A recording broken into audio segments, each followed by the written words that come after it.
حضور کی عادت شریفہ تھی کہ آپ فجر کی نماز کے بعد تشریف رکھتے تھے تھوڑی دیر. یہ نہیں جو ہمارا حال ہے نماز پڑھی اور گئے بس بات ختم ہوئی. لیکن یہ کہ اس کے بعد صحابہ سے گفتگو ہوتی, کسی نے کوئی خواب دیکھا ہو تم نے کے بارے میں تو ایک صحابی سے آپ نے پوچھا کیسا اصبحت, آج کیسی صبح ہوئی, کیسی صبح نصیب ہوئی. ان کا جواب جو ہے وہ بڑا غیر معمولی تھا. اصبحت مؤمنا حقا یا رسول اللہ صلی اللہ علیہ وسلم, اللہ کے رسول مجھے تو آج سچے مومن کی صبح نصیب ہوئی. اب یہ بات جو ہے غیر معمولی تھی تو حضور نے پوچھا لکل شیء صفۃ فما صفۃ ایمان, ہر شے کی کوئی نہ کوئی صفت ہوتی ہے جس سے آدمی اس کو پہچانتا ہے. تو یہ جو تم کہہ رہے ہو مجھے سچے مومن کی صبح نصیب ہوئی ہے, بلکہ اب تو ہمارا معاشرہ اس درجے پستی میں جا چکا ہے کہ اگر 4 آدمی بیٹھے تھے تو کسی 5ویں کی وہ برائی کر رہے تھے, غیبت کر رہے تھے, اور اگر ایک اٹھ کر چلا گیا تو بقیہ 3 اب اس کی جو چلا گیا, دوسرا چلا گیا ہے, تیسرا بھی, تو پھر باقی 2 رہے وہ اس کی برائی کریں. یہ اس درجے ہماری مزاج کے اندر یہ دنات اور پستی آ چکی ہے. تیسری بات یہ کہ یہ لفظاً ہو یا اشارتاً ہو اس میں کوئی فرق واقع نہیں ہوتا. چاہے آپ نے اشارے سے کیا, بتا اوقات کسی پر ایسے اشارہ بازی سے کسی کی طرف دیکھا اور مسکرا دیے, آنکھوں میں آنکھیں ڈالی, کسی اور کی طرف دیکھا اور پھر اپنے کسی ساتھی کی طرف دیکھ کر مسکرا دیے, دیکھو اس کو, اس کا کیا حال ہے. یہ بھی در حقیقت تمام چیزیں جو ہے یہ انسان کی عزت نفس کے اوپر حملہ کرنے والی ہے. اور پھر یہ کہ یہ انسان کے دین و اخلاق کے بارے میں بھی ہو سکتا ہے اور اس کی شکل و صورت وضاحت اس کے اوپر بھی ہو سکتا ہے. دین و اخلاق کے معاملے میں کہیں کوئی آپ نے طعن کیا, کوئی استہزاء کیا, اس کا کوئی عیب ظاہر کیا, یا یہ کہ اس کی شکل و صورت ہے, اس کی وضاحت ہے, کوئی اور اس طرح کے معاملات ہیں, ان تمام کو پھر امام راضی لکھتے ہیں وَكُلُّ ذَلِكَ دَاخِلٌ تَحْتَ النَّهْيِ وَالزَّجْرِ, یہ تمام چیزیں اس نہی اور زجر میں داخل ہے جو یہاں پہ وَيْلٌ لِكُلِّ هُمَزَةٍ لُمَزَةٍ, یہ جو بہت ہی جامع الفاظ آئے ہیں. علامہ آلوسی نے اس کو اس طرح بیان کیا ہے کہ الحمز الکسر واللمز الطعن, کسر کہتے ہیں توڑنے کو, کسی کی عزت پر حملہ کرنا, اس کی عزت کو مجروح کرنا, اور لمز تانا دینا, کسی کو تانا عام طور پر رو درو ہوتا ہے. گویا کہ جو حضرت ابن عباس رضی اللہ تعالیٰ عنہما کی رائے ہے اسی کو امام آلوسی نے اختیار کیا ہے. پھر یہ کہ اس میں ویل لکل ہمزۃ لمزہ میں ایک رائے تو یہ ہے کہ معین کوئی شخص یہاں مراد ہے, اور معین اشخاص جو ہیں ہم جو صورتیں پڑھتے چلے آ رہے ہیں سورہ نون میں بھی, پھر سورہ مدثر میں بھی, ولید بن مغیرہ کا تذکرہ قرآن مجید میں بار بار ہوا ہے, اور سورہ نون میں یہ تمام الفاظ اس کے لیے آئے ہیں.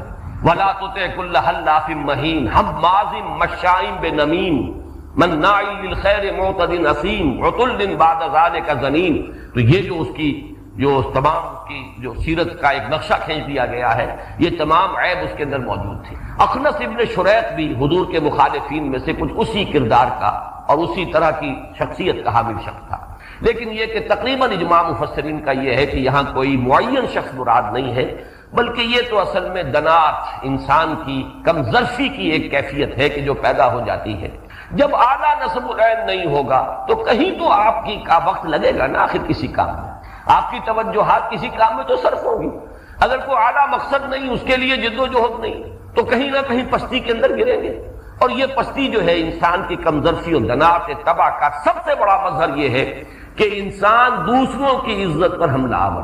اس کے ضمن میں آپ کو ایک بڑا پیارا شعر ہے جگر مراد آبادی کا, وہ نظم ان کی ویسے تو پوری نظم ہی بہت عمدہ, بیدار عزائم ہوتے ہیں, اسرار نمایاں ہوتے ہیں, جتنے وہ ستم فرماتے ہیں سب عشق پہ ایسا ہوتے ہیں, اور جو حق کی خاطر جیتے ہیں مرنے سے کہیں ڈرتے ہیں جگر, جب وقت شہادت آتا ہے دل سینوں میں رقصاں ہوتے ہیں. اسی میں بڑا پیارا شعر ہے کہ رندوں نے جو چھیڑا زاہد کو, ساقی نے کہا کس طنز سے آج, اوروں کی وہ عظمت کیا جانے کم ظرف جو انسان ہوتے ہیں.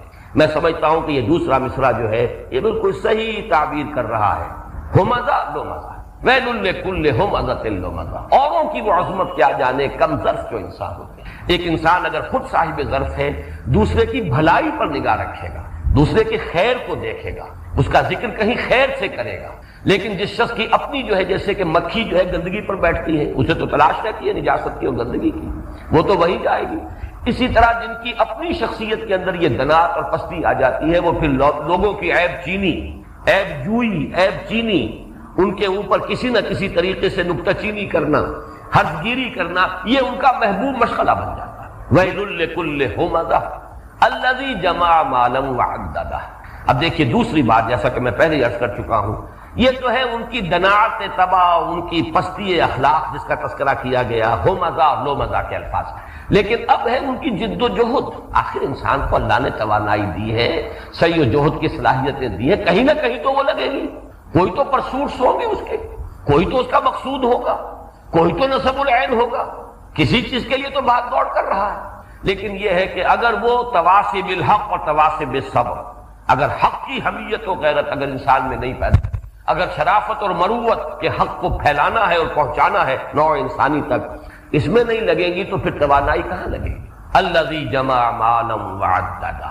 پھر تو انسان کی تمام سعی و جہد، بھاگ دوڑ، اس کی محنت، راتوں کو جاگے گا، دن میں خون پسینہ ایک کرے گا، کس کے لیے؟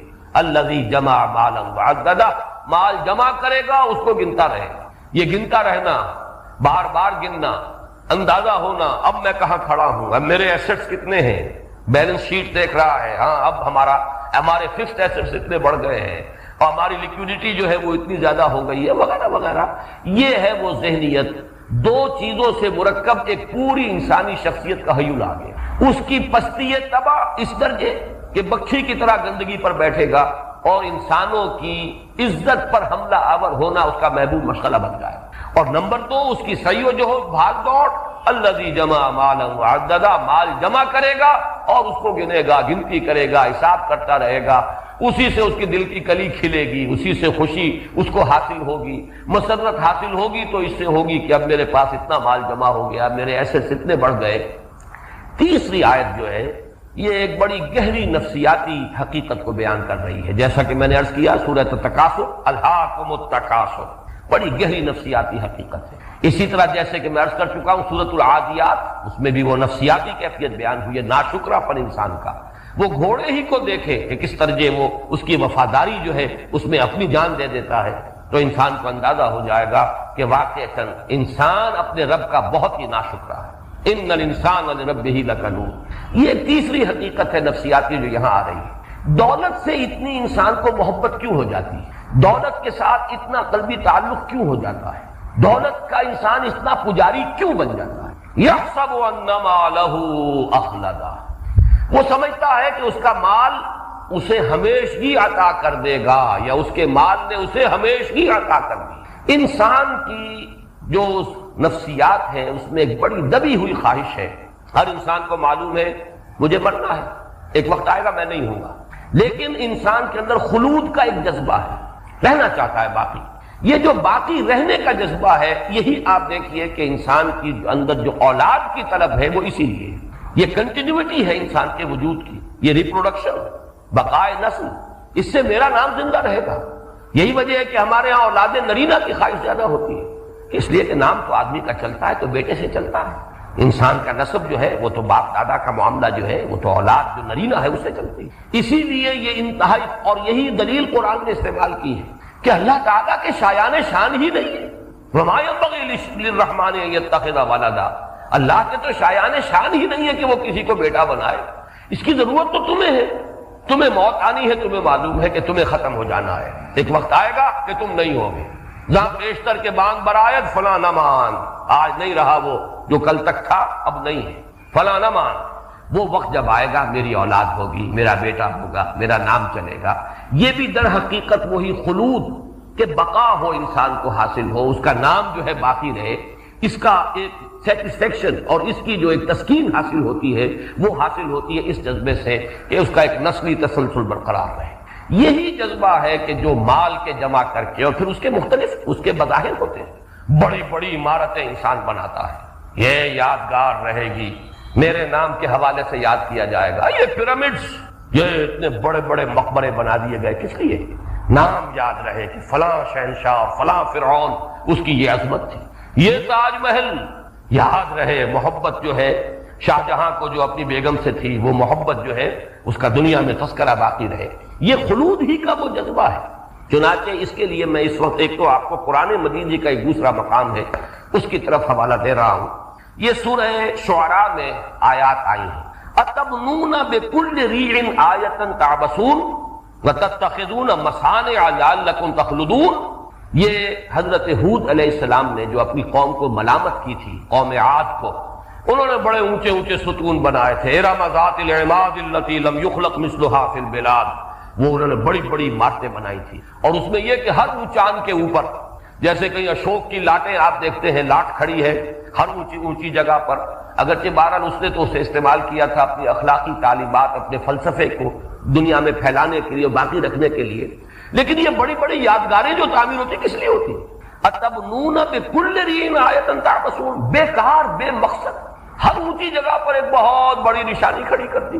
اور یہ حسن اتفاق کہیں، سوء اتفاق کہیں کہ آج جب ہم اس مضمون پر آئے ہیں، ہمارے ملک میں بھی ایک بہت بڑی عبث حرکت ہو رہی ہے، کروڑ ہار روپے خرچ ہو جائیں گے باب پاکستان کی تعمیر پر۔ کیا اس سے بھلا ہوگا؟ کتنے غریبوں کے تن ڈھانپے جا سکتے تھے، کتنے لوگوں کے لیے کوئی کام فراہم کیا جا سکتا تھا، اس ملک کے اندر کوئی بہت سے یعنی مسائل حل ہو سکتے ہیں، لیکن وہ ایک جو ہے مینار کھڑا ہوا ہے، مینار پاکستان، ایک وہ باب پاکستان کھڑا ہو جائے گا، صرف یہ کہ وہ یادگاریں ہیں، بڑی یادگار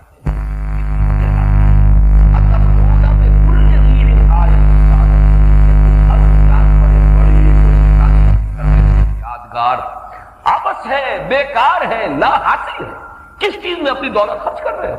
یہ ہے حضرت ہود علیہ السلام کا قول، انہوں نے اپنی قوم کو ملامت کرتے ہوئے فرمایا وَتَتَّخِذُونَ مَصَانِعَ لَعَلَّكُمْ تَتَّخْلُدُونَ۔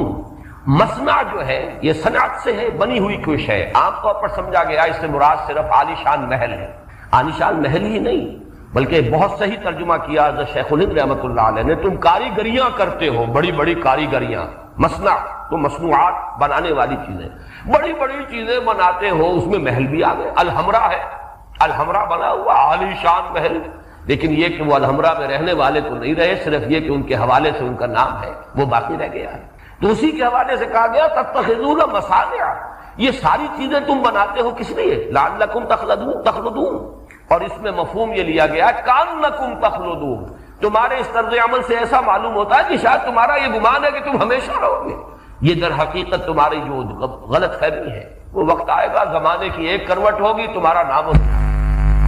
یہ ہے اصل میں اس آیہ مبارکہ کا حاصل، یحسب ان مالہ اخلد۔ اس کے ضمن میں میں ایک آپ کو انگریزی ادب کی عبارت بھی بتانا چاہتا ہوں، اس لیے کہ ہائر لیول پر جا کر یہ ساری چیزیں دنیا کے اندر، یہ حقائق جو نفسیاتی حقائق ہیں، جیسا کہ پچھلی مرتبہ میں نے غالب کے 2 اشعار کے حوالے سے انسانی المیہ بیان کیا اور اپنے کتاب میں بھی دیا ہے، قید حیات و بند غم اصل میں دونوں ایک ہیں، موت سے پہلے آدمی غم سے نجات پائے کیوں، اور اب تو گھبرا کے یہ کہتے ہیں کہ مر جائیں گے، اور مر کے بھی چین نہ پایا تو کدھر جائیں گے؟ وہ ہے کلائمیکس، یا ایھا الانسان انک قادح الی ربک قدحا فملاقی۔ کہاں ہے وہ عبارت؟ وہ لگا دو ذرا۔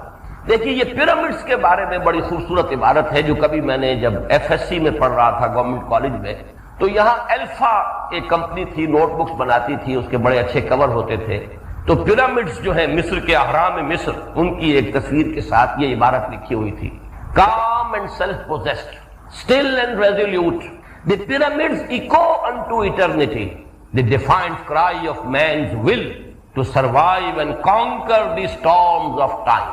یہ ذرا اس کا ترجمہ بھی، کیونکہ بہت سے ہمارے احباب شاید انگریزی سے واقف نہ ہو۔ اب وہ جو اہرام مصر ہیں کتنے عظیم ہیں، calm and self-possessed، پرسکون کھڑے ہوئے ہیں، تو ہوا سے بھی وہ تو ہلتے تو نہیں ہے، درخت ہے تو اس کے پتے ہل رہے، calm and self-possessed، بالکل اپنے پورے وجود کے اوپر گویا کہ اختیار رکھنے والے کہ کوئی شے انہیں ہلا نہیں سکتی، still and resolute، بالکل ساکن، جیسے کہ بہت ہی عزم مصمم کسی میں ہو۔ دی پyramids، یہ جو اہرام مصر ہیں جو بنائے گئے ہیں، echo unto eternity، یہ ابد تک انسان کے لیے گویا کہ اس کی ایک چیخ ہے، دی ڈیفائنڈ کرائی آف مینز ول، انسان کی یہ خواہش، انسان کا یہ جذبہ، سرکش جذبہ، وہ یہ چاہتا ہے ٹو سروائیو، کہ وہ باقی رہے، خلود اس کے اندر ہو، اس کا نام باقی رہے، اس عمارت کے حوالے سے اس کا نام یاد رہے دنیا میں، اس کا نام لیا جائے، to survive and conquer the storms of time.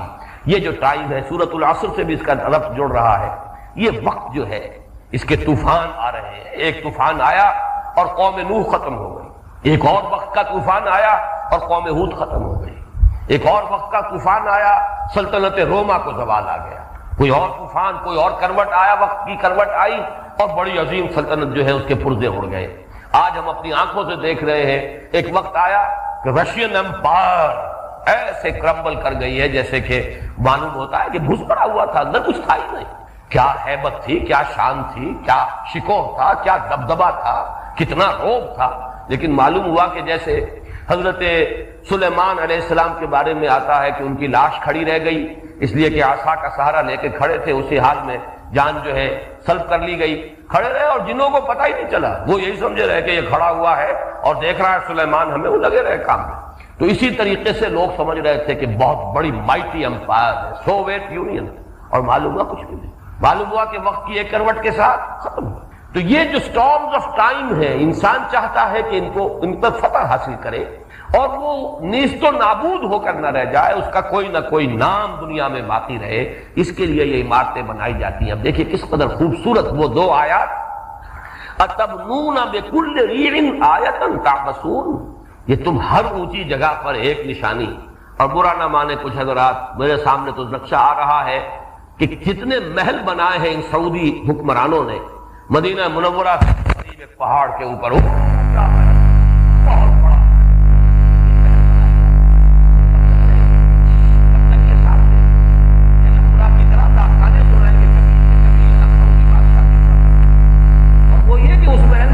زیادہ سے زیادہ سال بھر میں 8-10 دن قیام ہوتا ہے بادشاہ، اور وہاں ساری شان و شوکت اور ان کا سارا فرنیچر اور فکسچر اور جو بھی کچھ ہے دنیا کے نہ معلوم کہاں کہاں کے کونوں سے لا کر ڈیکوریشن کی گئی ہے، اور کتنی فوج وہاں پہ ان کے ملازمین کی جو ہے وہ برقرار رہتی ہے، اور بادشاہ سلامت اگر سال میں 8-10 دن کے لیے آ جائے تو گویا کہ محل کی بہت بڑی خوش قسمتی ہے۔ اور وہ محل نظر آتا ہے مدینہ منورہ کے ایک طرف پہاڑ کے اوپر بنا ہوا، اَتَبْنُونَ بِكُلِّ رِيعٍ آیَةً تَعْبَثُونَ، اور جو محلات بنے ہوئے ہیں طائف میں ایک ایک چوٹی کے اوپر، کیونکہ وہ تو پہاڑی علاقہ ہے، اس چوٹی پر فلاں امیر کا محل ہے، اس چوٹی پر فلاں امیر کا محل ہے، اور ان کے مقابلے ہوتے ہیں کس امیر کا محل جو ہے زیادہ جو ہے عالی شان ہے، اس کے اندر رفعت ہے، اس کے اندر کیا کیا چیزیں لا کر جمع کی گئی۔ یہ حال، جبکہ حال یہ بنا ہے کہ اپنی اگر دفاع بھی تھا، بول تو یہ کہ ایک مسلمان ملک سے ہی تھا معاملہ، چاہے کیسے بھی تھے وہ، لیکن دفاع کے لیے بلانا پڑا ہے باہر سے۔ بہت پیارے الفاظ استعمال کیے ایک مضمون نگار نے کل کے دوائے وقت میں، فیس بھر کر امریکی فوجوں کو بلایا ہے، billions and billions of dollars دے کر آیا ہے کہ ہماری جان بچاؤ اور ہماری حفاظت کرو۔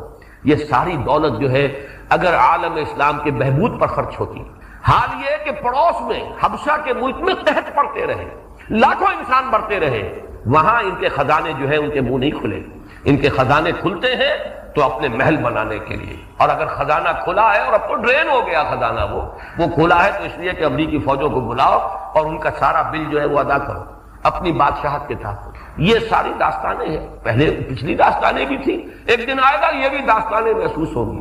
اس درجے حماقت میں بھی مسلمان حکمران مبتلا تھے، یہ ان کے گلچھرے تھے، یہ ان کے للے تللے تھے، ان کی دولت کس کام میں صرف ہوتی تھی؟ یہی وسائل، یہی دولت جو ہے، ایک صاحب آج کل آئے ہوئے امریکہ سے بڑی پیاری بات کہتے ہیں، کوئی 150-200 بلین غالباً ہے کہ جو کویت کے ایسٹس ہیں ویسٹرن ممالک کے اندر، اور بڑی پیاری بات وہ کہتے ہیں، اگر ایک دفعہ وہ کہتے ہیں کہ جناب جابر الصباح صاحب ہمارے ملک میں قدم نہ رکھنا، کون سی طاقت ہے ان کے پاس کہ ان سے ایسٹس وصول کر لیں گے اپنے؟ شہنشاہ ایران جب بھاگا تھا 42 بلین لے کر گیا ہے، لیکن کھڑا ہوا رو رہا تھا وائٹ ہاؤس کے لان پر کہ اسے 2 گز زمین بھی امریکہ نے نہیں دی، نکل جاؤ یہاں سے، یہاں تمہارے لیے جگہ نہیں۔ وہی جو سب سے بڑا ایجنٹ تھا اس علاقے کے اندر امریکہ کا، لیکن یہ کہ اس کے بعد وہ دولت کہاں گئی؟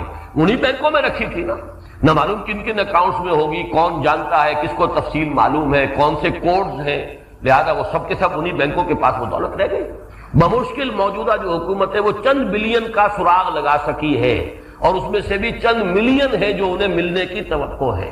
42 بلین ڈالرز سب ان کے مغربی قوتوں کی جیب میں گئے۔ یہ ہیں کہانیاں کبھی سنائی جائیں گی کہ یہ عالم اسلام میں یہ کچھ ہو رہا تھا، اور یہ شاید پورے عالم اسلام میں مسلمان جو ہے وہ بالکل ہی ناسمجھ ہو گئے تھے، انہیں کچھ اپنے برے اور بھلے کی کوئی تمیز رہی نہیں تھی، ان کے اندر کوئی شعور تھا نہیں، وہ ڈھور اور ڈنگر بن کر رہ گئے تھے۔ یہ صورتحال جو ہے آنے والی نسلیں جو ہے وہ ہمارا ماتم کریں گے۔ بہرحال اس وقت بات دور نکل رہی ہے، اتبنون بكل ريع آیۃ تعبثون وتتخذون مصانع لعلکم تخلدون، یہ وہ defined cry of man's will, calm calm and self-possessed, still and resolute. The pyramids echo unto eternity. ابد کے لیے.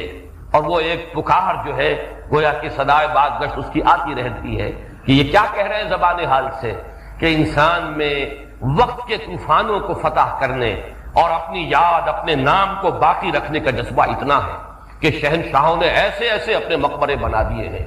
لاکھوں انسان لگے ہوں گے, کتنے مین آور صرف ہوئے ہوں گے ان پیرامڈز کی تعمیر پر, کتنے ہزاروں لوگ جو ہے وہ کچلے گئے ہوں گے ایک ایک چٹان کے ذرا سے پھسل جانے پر, جیسے کہ چیوٹیاں جو ہے وہ مسل جاتی ہیں, کوئی پتھر ان پر گر جائے, ایسے انسان جو ہے ختم ہوئے ہیں, تب یہ پیرامڈز بنے. یہ ہے اصل میں ویل لکل ہمزۃ لمزہ الذی جمع مالا وعددہ یحسب ان مالہ اخلدہ. وہ سمجھتا ہے کہ اپنے اس مال کے ذریعے سے مجھے خلود اور دوام اور ہمیشگی حاصل ہو جائے گی, میں نہیں رہوں گا, میرا نام رہے گا, دنیا دیکھے گی کیسی عمارت بنائی ہے, کیسی یادگاریں چھوڑ گئے ہیں, کیسے کیسے محل, الحمرا جیسے محل بنا گئے, ہمارا نام تو زندہ رہے گا. کلا ہرگز. کلمہ ردا, تمہاری یہ ساری سوچ, تمہاری یہ ساری دلچسپیاں, تمہاری یہ دنات اخلاقی, یہ سب جو ہے کچھ نہیں. انجام کیا ہوگا؟ جیسا کہ میں نے عرض کیا تھا, دنیا میں اگر الا الذین آمنوا وعملوا الصالحات وتواصوا بالحق وتواصوا بالصبر, یا تو یہ راستہ اختیار کرو, یا چنا کن یا چنی. چنی پھر یہ ہے ہمزہ لومزہ جمع مالا وعددہ یحسب ان مالہ اخلدہ. بہت اونچا کوئی ہوگا تو اس تیسری آیت تک پہنچ جائے گا کہ کوئی بڑی یادگار اپنی چھوڑ جائے اپنی دولت کے بل پر. مجھے وہ شعر یاد آ رہا ہے صاحب لدھیانوی کا کہ ایک شہنشاہ نے دولت کا سہارا لے کر ہم غریبوں کی محبت کا اڑایا ہے مذاق. محبتیں تو نہ معلوم کتنے شوہروں کو اپنی بیویوں سے ہوں گی, لیکن وہ شہنشاہ تھا, اس نے یہ لاکھوں روپے خرچ کیے ہیں اور اپنی محبت کی نشانی دنیا میں چھوڑی ہے. تو اس ایک شہنشاہ نے دولت کا سہارا لے کر ہم غریبوں کی محبت کا اڑایا ہے مذاق. یہ دنیا میں بہرحال وہ تو کوئی تاج محل تو کوئی ہی بنا سکے گا, اور اہرام مصر تو بہرحال ان شہنشاہوں نے بنائے, لیکن ہر انسان جو اس دنات کے اندر مبتلا ہو جاتا ہے ایک آرزو اس میں ہوتی ہے کہ اس کا نام زندہ رہے. اور جیسا کہ میں نے عرض کیا, اولاد کی خواہش بھی اسی کا مظہر ہے. اور یہاں میں اپنا ایک مشاہدہ اور آپ کو بتاؤں. میں نے متعدد اشخاص کا مشاہدہ کیا ہے, اور جن لوگوں کے ہاں اولاد نہیں ہوتی, میں نے یہ دیکھا کہ وہ دولت کے زیادہ ہی پجاری ہو جاتے ہیں, دولت کی محبت شدید ہوتی ہے. اس کی وجہ یہ ہے کہ یہ جو خلود کا جذبہ ہے, جو دو حوالوں سے اگر اس میں تقسیم ہو جاتا تو کچھ وہ اولاد کی محبت اس میں بھی دیکھتا ہے, یہ میری اولاد ہے, میرا نام زندہ رکھے گی, یہ میرے وجود ہی کا تسلسل ہے. کچھ ادھر کو ڈھل گیا اور کچھ ادھر دولت کی طرف. لیکن جن کے ہاں اولاد نہیں ہوتی وہ جیسے پیسے کے پجاری بنتے ہیں, جیسے سنبھال کر رکھتے ہیں, جتنے بخیل اور خسیس ہو جاتے ہیں, عام اولاد والے ویسے نہیں.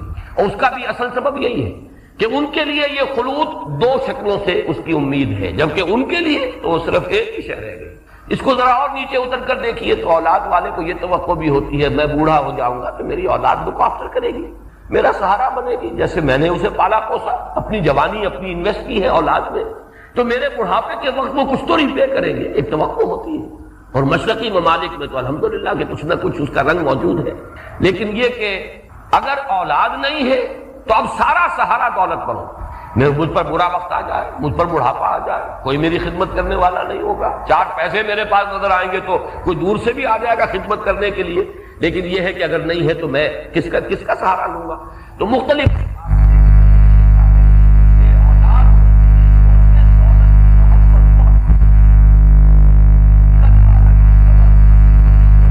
نہیں, وہ لازماً جھونک دیا جائے گا. نبذہ کہتے ہیں جس چیز کو پھینک دینا.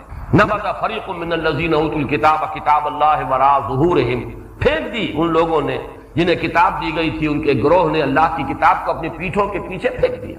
لَيُنبَذَنَّ فِي الْحُطَمَةِ, لازماً پھینک دیے جائیں گے وہ حطمہ.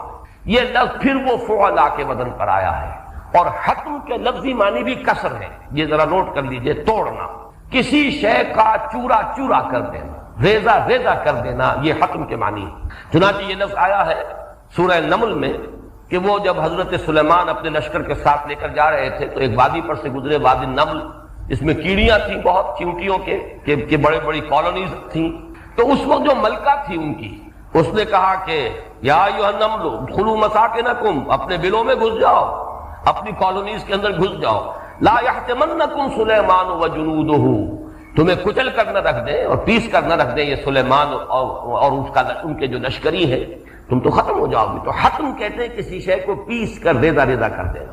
3 اور جگہوں پر یہ لفظ آیا ہے حطامہ، کہ جب مثلا گھاس پیدا ہوئی، بارش کا چھینٹا پڑا، گھاس ہو گئی، پھر وہ اس کے بعد وہ زرد پڑ گئی، خشک ہو گئی، پھر وہ ریزہ ریزہ ہو کر پاؤں تلے کچلی جاتی ہے، تو وہ بھی حطامہ.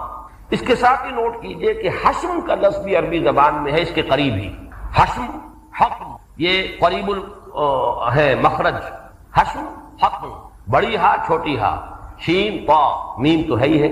حشیم بھی کہتے ہیں کوئی شے جو ریزہ ریزہ ہو جائے، چورا چورا ہو جائے. حشیمن تذروہ الریاح، وہ اب جو ساری جو روئیدگی تھی اور فصل تھی جب کٹ گئی تو اس کا چورا چورا، یا یہ کہ جو گھاس تھی روندی گئی، خشک ہو گئی، چورا چورا ہو گئی. تذروہ الریاح حشیمن تذروہ الریاح، اب وہ چورا چورا ہو گئی اور اسے ہوائیں. تو حتم کہتے ہیں. اب یہ جہنم کے جو مختلف نام قرآن مجید میں آئے ہیں انہی میں سے ایک نام حطمہ ہے. چورا چورا کر دینے والی، ریزہ ریزہ کر دینے والی، ٹکڑا ٹکڑا کر دینے والی شے. اور اس کے مختلف آراء آئی ہیں. ایک تو یہ کہ یہ چھٹا طبقہ ہے جہنم کا، چوتھا طبقہ ہے جہنم کا، یا یہ کہ جہنم کا ایک خاص دروازے کا نام ہے. یہ تو مختلف جو اقوال ہیں، لیکن لفظ پر غور کیجئے تو اس میں حطمہ یعنی عذاب جہنم کی کوئی ایسی صورت ہے کہ جو ریزہ ریزہ کر کے رکھ دے گی اس کو، جس کو کہ وہ عذاب دیا جائے گا. وما ادراک ما الحطمہ، اور تمہیں کیا معلوم، تم کیا سمجھ سکتے ہو کہ حطمہ کیا ہے؟ اس کا کوئی اندازہ یہاں ممکن نہیں ہے. یہاں میں ذرا اسے چاہے آپ ایک لطیفے کے درجے میں سمجھیں، لیکن ذکر کرنا چاہتا ہوں. ایک صاحب ہمارے ہاں، ان کے مضامین چھپتے رہے اخبارات میں، اب تو کافی عرصے سے میں ان کا نام نہیں دیکھ رہا، نوائے وقت میں ان کے مضامین آتے تھے علامہ یوسف جبرائیل کے نام سے. اور ایک مرتبہ ملاقات بھی ہوئی ہے. وہ ایکس آرمی مین تھے، ویسے تو یہ کہ وہ جو کمیشنڈ آفیسرز میں سے نہیں تھے، نان کمیشن لوگوں میں سے. کافی عرصے یورپ وغیرہ میں رہے دوسری جنگ عظیم کے دوران. تو کچھ انہوں نے، یا پہلی جنگ عظیم میں شاید، میں یقین کے ساتھ نہیں کہہ سکتا، تو انگریزی بھی کچھ پڑھ لی تھی، جانتے تھے. وہ ایک دعویٰ کرتے تھے کہ قرآن مجید میں ایٹم کا ذکر ہے اور یہ آیات کوٹ کرتے تھے، حتم اور ایٹم. اب کوئی عجب نہیں ہے، اگرچہ میں اس کی کوئی تحقیق نہیں کر سکا کہ انگریزی